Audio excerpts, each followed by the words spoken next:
ఓం శ్రీ సాయిరామ్. సాయి గురుకులం కార్యక్రమానికి స్వాగతం. సాయి అనేటువంటి నామము ఈరోజు అఖిలాండంలో అజరామరంగా నిలిచిపోయింది. మనందరము అనుకుంటాం మహల్సాపతి బాబాకు నామకరణం చేశారు అని చెప్పి. మహల్సాపతి పూజారిగా ఖండోబాలో నిల్చొని ఉన్నప్పుడు ఒక్కసారిగా బాలుడిగా అదృశ్యమైనటువంటి ఆ యువ ఫకీర్గా తిరిగి మళ్ళీ షిరిడీకి వచ్చినటువంటి సాయిబాబాను చూసి తను ఏమాత్రం కూడా సంకోచించకుండా, ఏమాత్రం కూడా యోచన చేయకుండా ఆవో సాయి అని చెప్పి బాబాను షిరిడీకి ఆహ్వానిస్తారు కదా. బాబా తన అవతార కార్యానికి ఏ నామమైతే తనకు సూట్ అవుతుందో ఆ నామాన్ని మహల్సాపతికి సంకల్పాన్ని ఇచ్చి వారు ఆ నామాన్ని పలికించుకున్నారు. అందుకనే ఈరోజు ఆ నామము బ్రహ్మాండంలో అజరామరంగా నిలిచిపోయింది.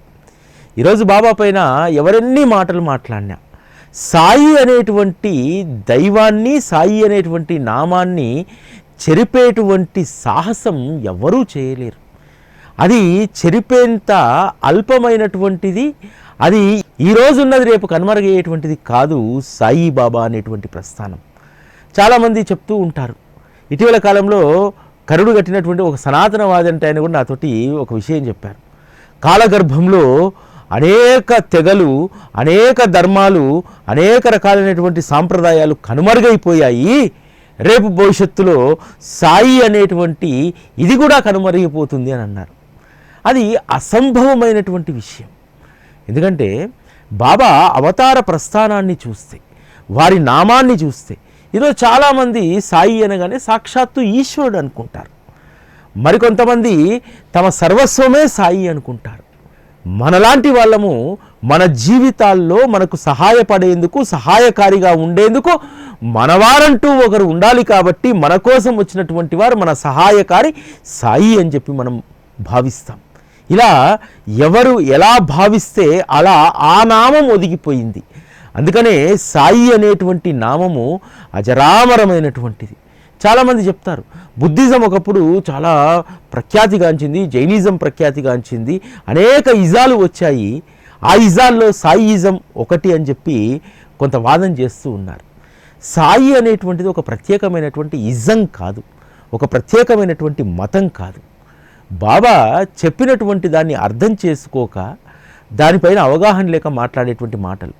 బాబా ఏదైతే వేదాలు చెప్పాయో వసుదైక కుటుంబం మనది అని చెప్పి వేదం చెప్తుందో ఆ వసుదైక కుటుంబాన్ని బాబా ఈరోజు విజయవంతంగా తన భక్తుల్లో ఆ భావనను నింపుతున్నారు.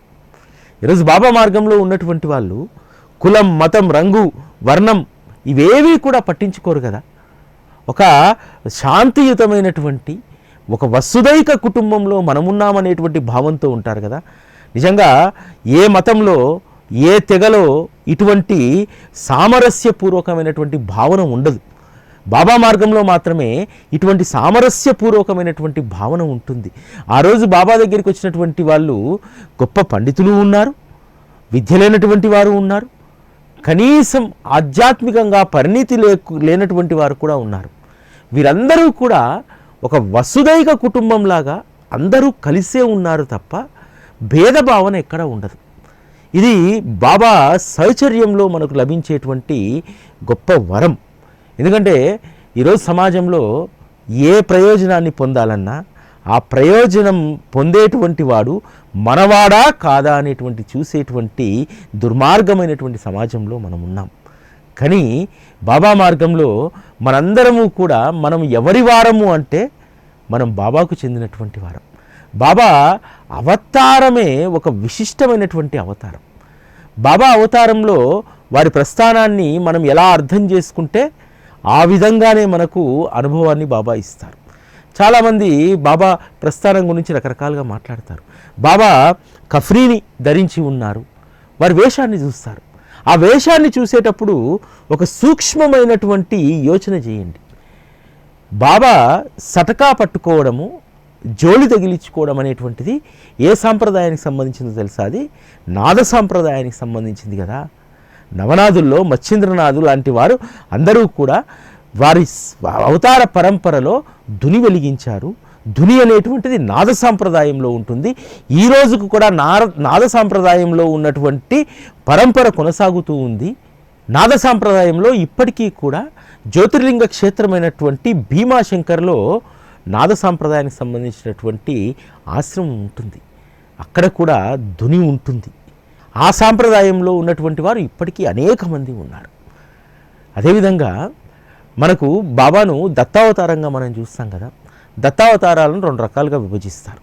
ఒకటి సాంప్రదాయ అవతారం, 2 అవధూత అవతారాలు. సాంప్రదాయ అవతారంలో శ్రీపాద శ్రీవల్లభుడు, ఆ తర్వాత నృసింహ సరస్వతి, ఆ తర్వాత తెంబై స్వామి లాంటి వారు ఆ ఆచార సాంప్రదాయంలో వచ్చినటువంటి అవతారాలు. తర్వాత అవధూత దాంట్లో అక్కల్కోట్ మహారాజు, గజానన్ మహారాజు, మాణిక్ ప్రభు, సాయిబాబా, వీళ్ళందరూ కూడా సాయిబాబాను వాళ్ళకంటే కూడా అగ్రస్థానంలో పెట్టుకుంటారు. అక్కల్కోట్ మహారాజు కానీ, అదేవిధంగా మాణిక్ ప్రభు కానీ, గజానన్ మహారాజు కానీ, వీళ్ళందరూ కూడా సాయిబాబాను వారికంటే పై స్థానంలో పెట్టుకుంటారు. ఎందుకని? ఇక్కడ మనం ఒక విషయాన్ని గమనించాలి. తెంబై స్వామి వారి పూర్తి నామము వాసుదేవానంద సరస్వతి. వాసుదేవానంద సరస్వతి వారే స్వయంగా శ్రీ సాయిబాబా మా సోదరులు అని చెప్పి పేర్కొన్నారు, మా అన్న అని చెప్పి పేర్కొన్నారు. ఏ సాంప్రదాయాన్ని తీసుకున్నా ఆ సాంప్రదాయంలో సాయిబాబా ఇమిడిపోయారు. ఎందుకని? వారు బ్రహ్మాండ నాయకుడు, పరమాత్మ యొక్క సాక్షాత్తు అవతారం కాబట్టి వారిని అన్ని సాంప్రదాయాలు హక్కున చేర్చుకున్నాయి. తెంబై స్వామి అందుకు నిదర్శనమా? అదేవిధంగా అక్కల్కోట మహారాజు తన ప్రస్థానం, ఇప్పుడు అక్కల్కోటలో నేను లేను, నేను ఇప్పుడు షిరిడీలో ప్రస్థానాన్ని కొనసాగిస్తున్నాను అన్నారా? ఇట్లా అనేక రకాలైన అనుభవాలు కదా. బాబా స్వయంగా వారు రాసుకున్నటువంటి వారి ఆత్మ సంబంధించినటువంటి శ్రీ సాయి సచ్చరిత మనందరికీ కూడా అదే బోధిస్తుంది కదా. మరి ఎందుకు ఈ సంశయాలు? ఈరోజు బాబా సాంప్రదాయంలో వేదాలకు అతీతంగా ఏమీ లేదు. ఉన్నటువంటి 4 హారతులు 4 వేదాలకు ప్రతీక. మనకు ఉన్నటువంటి శ్రీ సాయి సచ్చరిత అది ఒక వేదాంత సారం. వేదాంతం ఏం చెప్తుంది? మానవుడు ఏ విధంగా జీవించాలి, తన కర్తవ్యం ఏమిటి, వచ్చినందుకు సన్మార్గంలో ఏ విధంగా ఇక్కడ ఉంటూ మళ్ళీ ఉత్తమమైనటువంటి గతులను ఏ విధంగా ప్రాప్తింపజేసుకోవాలనేటువంటిది వేదాలు చెప్తాయి కదా. ఉపనిషత్తు అయినా అదే చెప్తుంది కదా. మానవుడి యొక్క జీవితంలో డూస్ అండ్ డోంట్స్ను చెప్తాయి కదా. శ్రీ సాయి సచ్చరిత కూడా డూస్ అండ్ డోంట్స్నే మనకు తెలియజేస్తుంది కదా. అందుకనే బాబా మహత్తు వ్యాప్తి చాలా విస్తారంగా జరిగిపోయింది. బాబా వ్యాప్తి ఆ రోజుల్లోనే ఎంత వ్యాప్తించిందనడానికి శ్రీ సాయి సచ్చరితలో మనం చదువుకునేటువంటి భజన మండలి కథ మనకు తెలుస్తుంది కదా. భజన మండలి ఆ 4 అక్కడికి ఎందుకు వచ్చారు? దేనికోసం వచ్చారు? వారు బాబా యొక్క కీర్తిని వినలేదు. దేన్ని విన్నారు? బాబా అక్కడికి వెళ్ళినటువంటి వాళ్ళందరికీ కూడా విపరీతంగా డబ్బిస్తారట. వారి దగ్గర వెళ్ళి 4 భజనలు పాడి 4 రాళ్ళు వెనకేసుకొని వస్తే జీవిత పర్యంతము మనకు సరిపోయేటువంటి డబ్బు వస్తుంది అనుకొని వస్తారు కదా. అంటే చూడండి బాబా యొక్క వ్యాప్తి ముందుగా ఏ విధంగా వ్యాపించిందో. నిజంగా కూడా ఈరోజు మన తెలుగునాట ఇంత భక్తి పెరగడానికి మొదట తెలుగునాట బాబా గురించి ఎక్కువ ప్రచారమైంది ఏమిటో తెలుసా? బాబా అడిగింది ఇచ్చేస్తారట, కోరిన కోరికలు తీర్చేస్తారట. అందుకనే కదా దేశంలో అందరికంటే ముందు ఎక్కువ సంఖ్యలో పోయింది మన తెలుగు వాళ్ళమే కదా. అంటే ఈ వ్యాప్తి ఎవరు చేశారు? పరిగట్టుకొని ఎవరూ ప్రత్యేకంగా చేయలేదు.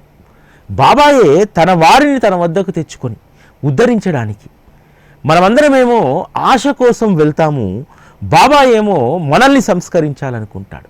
అందుకు భజన మండలి ఒక నిదర్శనం కదా.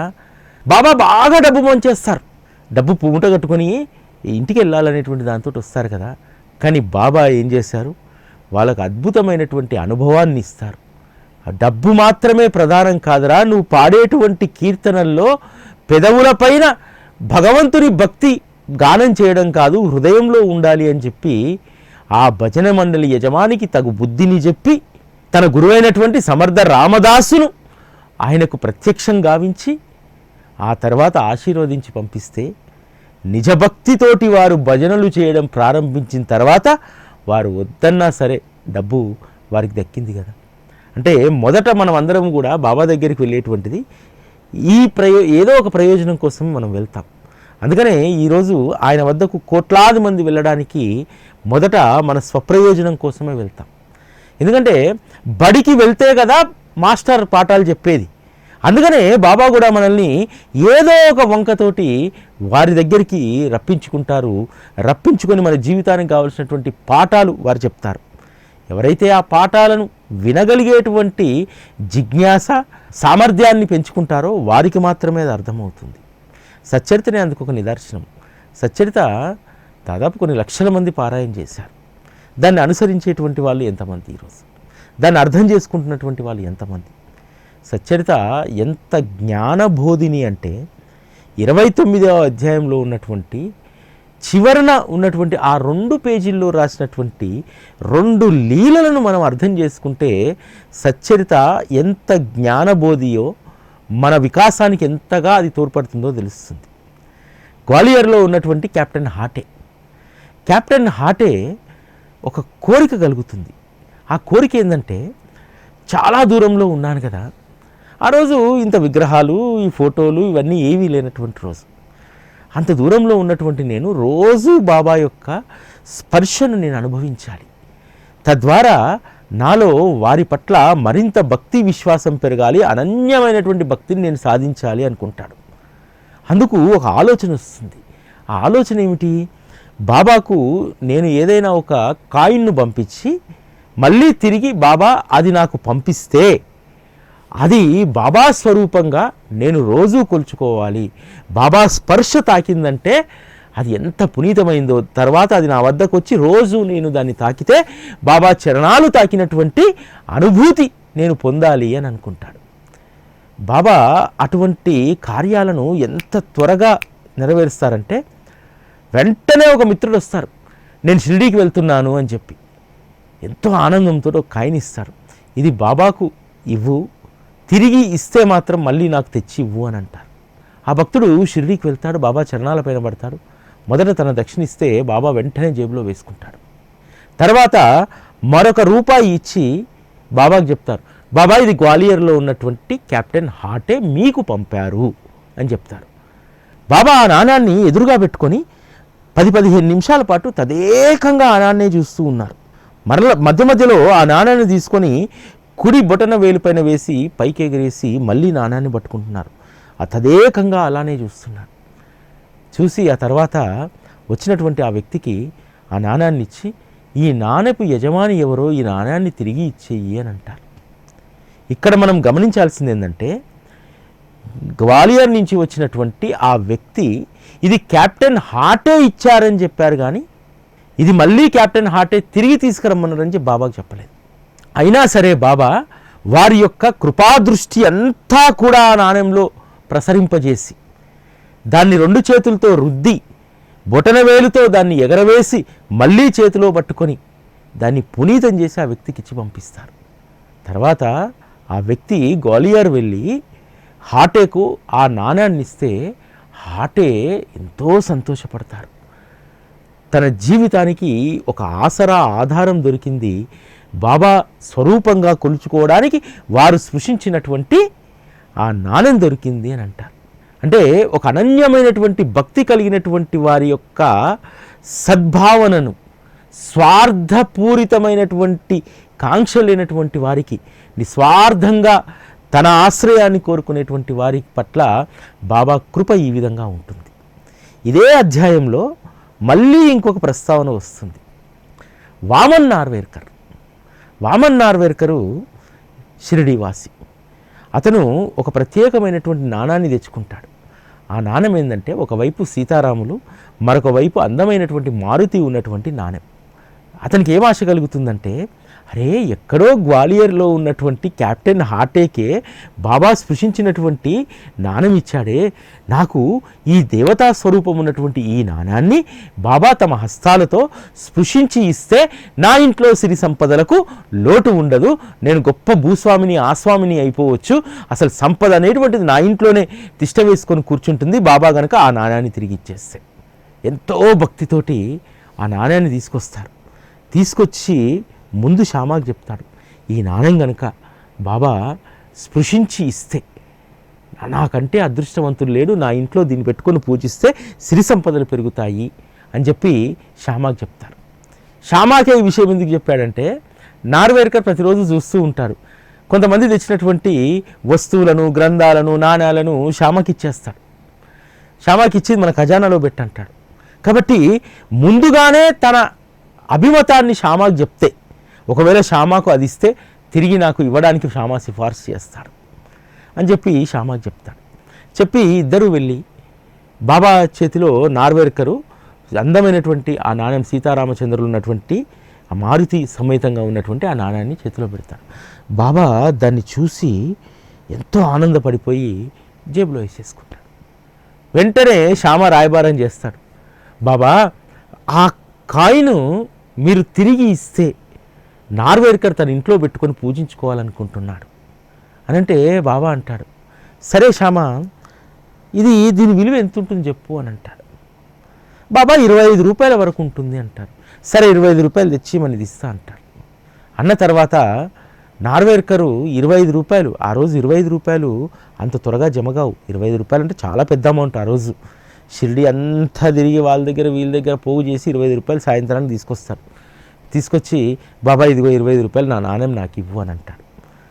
బాబా ఆ 25 రూపాయలను ఈ నాణ్యాన్ని రెండింటిని చూస్తాడు.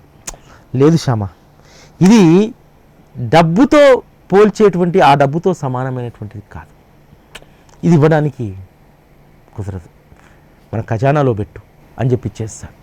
ఇంకా బాబా అంత ఖచ్చితంగా చెప్పిన తర్వాత ఎవరైనా వాదనకు దిగారు కదా.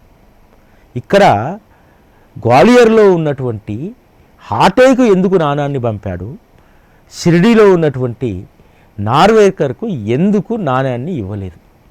ఎందుకంటే అక్కడ సద్భావన ఉంది, ఇక్కడ స్వార్థం ఉంది. అక్కడ హాటే ఆ నాణ్యం వస్తే చాలు, నాకు అనన్యమైనటువంటి భక్తిని నేను పొందడానికి అది ఉపయోగపడుతుంది అనుకున్నాడు. ఇక్కడ నార్వేకర్ ఏమనుకున్నాడు, బాబా స్పృశించి ఇచ్చినటువంటి నాణ్యం నా ఇంట్లో ఉంటే అది లక్ష్మీ స్వరూపం, నా ఇంట్లో నిత్యం లక్ష్మి తాండవిస్తుంది, ధన కనక వర్షాలు నా ఇంట్లో కురుస్తాయి అనుకున్నాడు. ఇది స్వార్థం, ఇది అనన్యమైనటువంటి భక్తి. అనన్యమైనటువంటి భక్తి ఉన్నటువంటి వారికి కాయిన్ తిరిగి పంపించారు. ఎవరైతే స్వార్థపూరితమైనటువంటి భావంతో ఉన్నారో వారికి అది ఇవ్వలేదు. దీన్ని బట్టి మనం ఏం అర్థం చేసుకోవాలి? మనము ఎప్పుడైతే స్వార్థపూరితమైనటువంటి భావాన్ని వదిలేసి ఒక నిస్వార్థమైనటువంటి భక్తి భావంలోకి వస్తే బాబా మనల్ని ప్రేమిస్తాడు. ఇది మనందరం కూడా మన జీవితంలో గుర్తుపెట్టుకోవాల్సినటువంటి విషయం. చాలామంది బాబాకు ఒకటి ఇస్తే ఇంకోటి ఇస్తారేమో అనేటువంటి భావంతో ఉంటాం. ఇప్పుడు ఆ భావం కూడా పోయింది. ఫస్ట్ ఇప్పుడు అరువు బేరం మొదలైంది. బాబా నా కూతురికి పెళ్లి చేయి, అన్నదానం చేయిస్తా, బాబా నా కొడుకు ఉద్యోగం ఇప్పించు, వచ్చిన దాంట్లో మొదటి జీతంలో ఓ 10,000 ఇస్తా. ఇప్పుడు అరువు బేరం మొదలైంది. బాబా చాలా స్పష్టంగా సచ్చరితలో చెప్తారు కదా, నాది నగదు బేరమే తప్ప అరువు బేరం కాదనేటువంటిది. మరి మనము బాబా విషయంలో ఎంత అవగాహన చేసుకుంటున్నాం, ఎలా ఉన్నాం అనేటువంటిది కూడా చాలా ప్రధానమైనటువంటిది.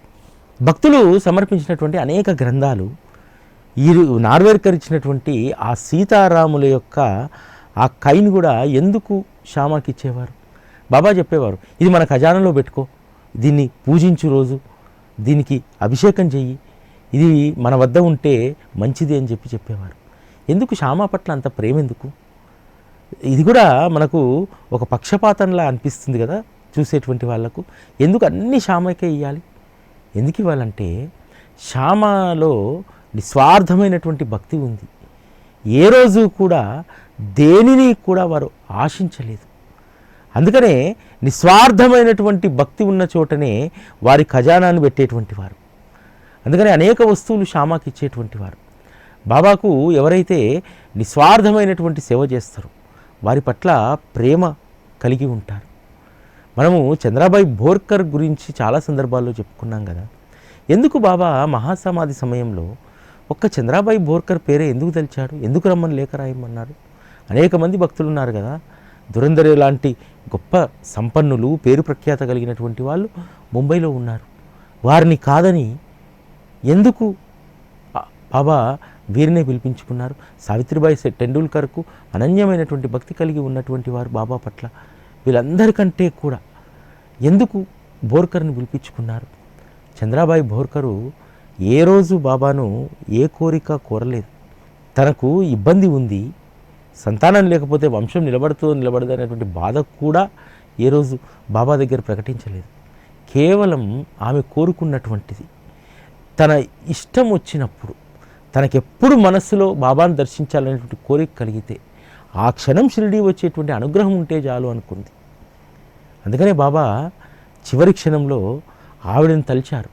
అదేవిధంగా తన సర్వస్వాన్ని వదిలేసి షిరిడీలో వచ్చి బాబా సేవ చేస్తున్నారు కదా చించినీకర్ దంపతులు. వారికి కూడా సంతానం లేదు. అనేక మంది బాబా దగ్గరికి వచ్చి సంతానాన్ని పొంది పోతున్నా సరే వారు ఏమాత్రం కూడా ఒక్కరోజు కూడా తమకు సంతానం లేదే, తమ యొక్క వంశం ఏ విధంగా ఉంటుంది, తన వంశం ఇక్కడితోనే పూర్తి అవుతుందా అనేటువంటి బాధ ఏ రోజు ఆయన ప్రకటించలేదు. అందుకనే వాళ్ళందరూ కూడా బాబా ప్రస్థానంలో, వారి చరిత్రలో గొప్ప స్థానాన్ని వారు పొందగలిగారు.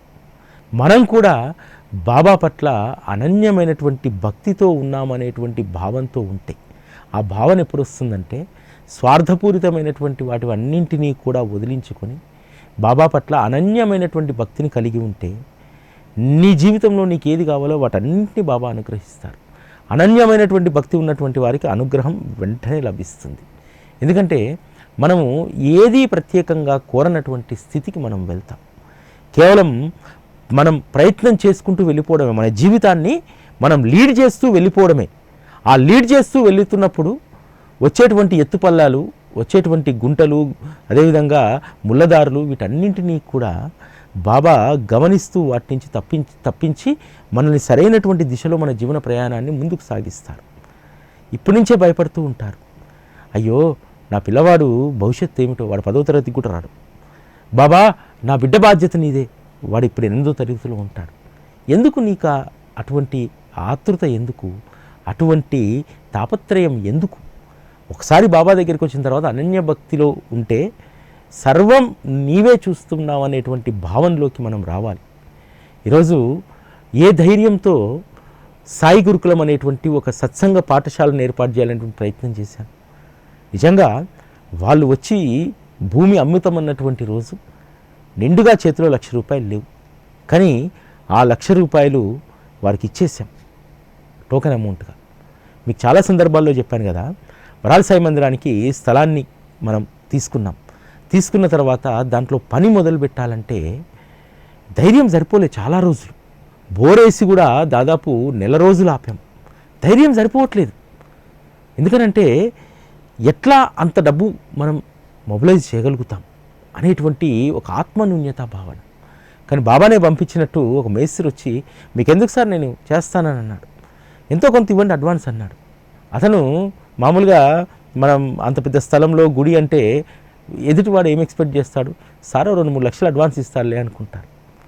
కరెక్ట్ 49,000 ఆ రోజు అన్నీ లెక్క పెడితే, 5-10 రూపాయలు కలిపి లెక్క పెడితే 49,000 రూపాయలు అయ్యాయి. అతని దగ్గర చిన్నబోద్దని చెప్పి, ఇది నేను బాబా కోసం అని చెప్పి చిల్లరంతా తీసిపెట్టాను, 5, 10, 20, 30 ఇవన్నీ కలిపితే 49,000 ఉన్నాయి, ఫస్ట్ భగవంతుని డబ్బుతోటి ప్రారంభించు అని చెప్పి అబద్ధం ఆడేశాం. కానీ ఏ ఒక్కరోజు ఆగకుండా వరాల సాయి మందిరం నిర్మాణం పూర్తయింది. ఆ అనుభవంతో ఈరోజు కూడా సత్సంగ మందిరం కోసము ధైర్యం చేశాం. ఆ ధైర్యం వెనుక మీరున్నారనేటువంటి బలం. నేను ఒంటరి కాదు, సాయి టీవీ ఒంటరి కాదు అనేటువంటిది బలమైనటువంటి విశ్వాసం. మనమందరము కలిసి తప్పకుండా దాన్ని మరొక 1 నెల రోజుల్లో దాన్ని సాకారం చేద్దాం. ఆ భూదానానికి సంబంధించినటువంటి దాంట్లో మీరందరూ కూడా పాల్గొంటే మళ్ళీ మనం ఒక మెట్టు పైకెక్కినట్టు బాబా ప్రస్థానంలో. ప్రతిసారి కూడా బాబా మనల్ని పైకి ఉన్నతమైనటువంటి స్థితికి తీసుకెళ్ళడానికి ఒక్కొక్క మెట్టు ఎక్కిస్తారు. సాయి టీవీ 10 ఏళ్ల ప్రస్థానంలో మరొక అద్భుతమైనటువంటి ప్రస్థానానికి బాబా 10 సంవత్సరాల తర్వాత మరొక మెట్టు మనల్ని ఎక్కించేటువంటి ప్రయత్నం చేస్తున్నారు. చాలామంది సాయి టీవీ వార్షికోత్సవంలో చెప్పారు, బాబా 12 సంవత్సరాలు తన గురువు వద్ద సేవ చేశానన్నాడు, 12 సంవత్సరాలు గురుస్థానంలో ఉన్నాను, అక్కడే నేను సాధన చేశానని చెప్పారు. ఆ విధంగా సాయి టీవీ 12వ వార్షికోత్సవానికి అద్భుతం జరగవచ్చు. ప్రపంచంలోనే తొలి సాయి గురుకులం పాఠశాల ఆనాటికి ప్రారంభం కావచ్చు అనేటువంటిది ఈరోజు నా మనసు చెప్తున్నటువంటిది. ఎందుకంటే నేనేది కూడా బాబా విషయంలో చాలా లాంగ్ టర్మ్ ఏది పెట్టుకోను. అనుకున్నామంటే అయిపోవాలంతే. చాలామంది అప్పుడు వరాల సాయి మందిరం నిర్మాణ సమయంలో చాలామంది అడిగారు, ఏంది మీరు గుడి 18 నెలల్లో పూర్తి చేశారు, ఒక్కోళ్ళు 3 సంవత్సరాలు 4 సంవత్సరాలు 5 సంవత్సరాలు కడతా ఉంటే డొనేషన్స్ వస్తాయి అని అన్నారు. మేము ఆ విధంగా ఆలోచించలేదండి. వచ్చిన ప్రతి పైసా, ఆ పైసాకు మరో పైసా జమ చేసి త్వరగా అయిపోవాలని చెప్పి అనుకున్నాను తప్ప ఇటువంటి స్వార్థపూరితమైనటువంటి ఆలోచన మేము చేయలేదని చెప్పాం. ఈరోజు నాకు తెలిసి వరాల సాయి గురుకులం ఆ ప్రస్థానం సాయి టీవీ 12వ వార్షికోత్సవానికి భవనం కూడా నిర్మితమవుతుందనేటువంటి ఆశ నాలో బలంగా ఉంది. దాని అందరినీ కూడా మనం సాకారం చేసుకుందాం. ఓం శ్రీ సాయిరామ్. సాయి గురుకులం సత్సంగ మందిర భూదాన సేవ భవిష్యత్ తరానికి సాయి అమృత ధారను అందించే సాయి గురుకులం సాయి సత్సంగ మందిర నిర్మాణం 10 సంవత్సరాలుగా సాయి తత్వాన్ని మృదుమధురంగా భక్తలోకానికి అందిస్తున్న సాయి టీవీ తలపెట్టిన మరో మహాకార్యం. ప్రపంచంలోనే తొలి సాయి పాఠశాల సాయి గురుకులం భూదాన సేవలో భాగస్వాములై భవిష్యత్ తరానికి సాయి ప్రేమను అందించండి. భూదాన సేవా దక్షిణ 1 చదరపు గజానికి 35,000, అరగజానికి 17,500, 3 చదరపు అడుగులకు 11,000 దక్షిణ చెల్లించి భవిష్యత్ సాయి ప్రపంచ నిర్మాణంలో భాగస్వాములవ్వండి. మీ ప్రేమపూర్వక దక్షిణను ఆన్లైన్ ద్వారా 9010084299 లేదా 9848614440 నెంబర్లలో సమర్పించండి. వివరాల కోసం సాయి గురుకులం సాయి టీవీ హైదరాబాద్ 9010084299 లేదా 9848614440 నెంబర్లలో సంప్రదించండి.